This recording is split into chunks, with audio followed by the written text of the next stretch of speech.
Hi, welcome to the UMD dashboard training. We are going to start with logging into iDashboards. So I've just copy and pasted the link here, and it's https://dashboards.umd.edu/iDashboard/SSO. When I hit enter, it's going to bring me to the CAS authentication. I've already pre-filled my information here, so I'm going to go ahead and hit login.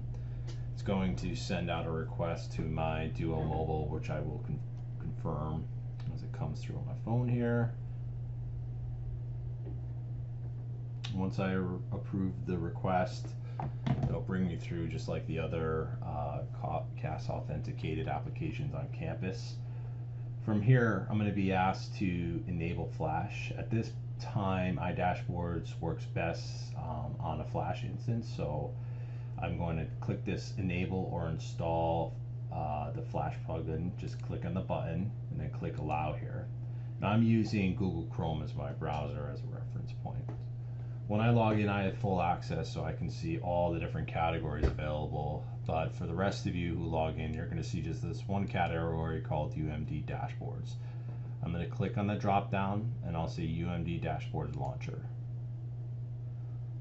From here, I can now see that I have two different buttons. I have the financial and I have the research. A suggested tip so that you see this launcher automatically is to set up a startup dashboard.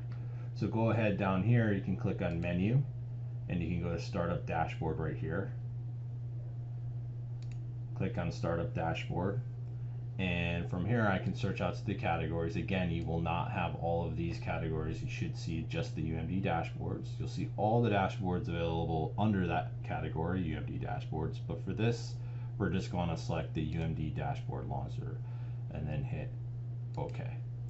So now, in theory, when I refresh this and log in, I should be automatically brought into the launcher page, which you see here now.